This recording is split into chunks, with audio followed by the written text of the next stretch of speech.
Welcome back, and now it's time for your politics discussion. We now have our all-star panel with us, and we will dive right into it. The big story of the day nationally. People have just been so focused on this Kavanaugh hearings and what it means for our politics moving forward. We now have a pretty good idea of who's voting where. You have Senator Jeff Flake that is an up in the air vote, but everybody else seems to fall in line. And I'll just put the question out there. You look at the dynamics of who's voted where. It's quite an interesting breakdown.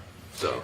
Well, I tell you what, Sloan, what it's showed me again is how divided our country is, and that's concerning. Very polarized right now. I think it's also a product of what we've seen in the courts lately.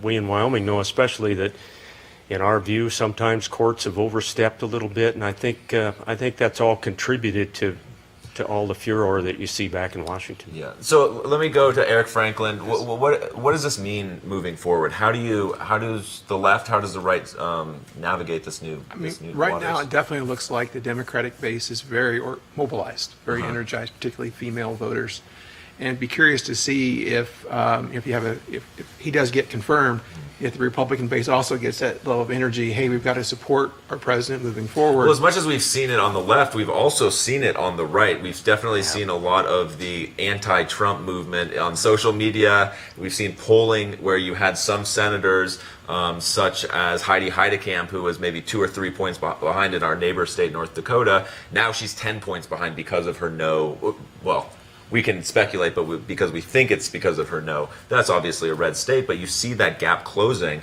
How does this play out in the midterm elections? Well, Eric said the Democrats are energized. The problem is they're not organized, and so I don't think it plays out well for them. I think the president had his best week ever. He basically just re-signed NAFTA, and it looks very much like Judge Kavanaugh is going to be on the Supreme Court. We had Mitch McConnell give an historic speech today. He called out individual senators, tried to mock them, much like the president does, without as much success as the president has in mocking. And when he was done, he basically had called them an evil mob. And if we're going to have this evil mob mentality and go out with pitchforks and torches to drive out the evil mob, it's going to get ugly. Bill's right. We're as divided as we've ever been, and when we have leaders of the Senate calling out colleagues as an evil mob, it's about as low as it's ever been. They've set the bar to a new low. I want to make a contrast, I guess. We look at the state of Wyoming, and not to toot Wyoming's horn, but the state's conservative. But we have a governor's race. We've interviewed people in in other races, and things seem to be fairly civil. Well, it seems like in Washington, D.C., it's the exact opposite. Sloan, I'm proud of that. And so far, anyway, knock on wood, it stayed a little bit out of Wyoming. And I hope that we can continue to work the way we always have.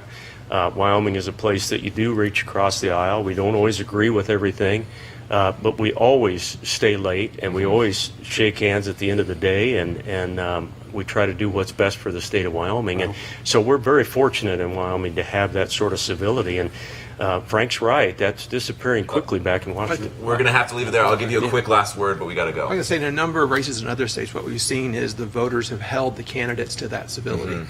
So you have that pledge. And so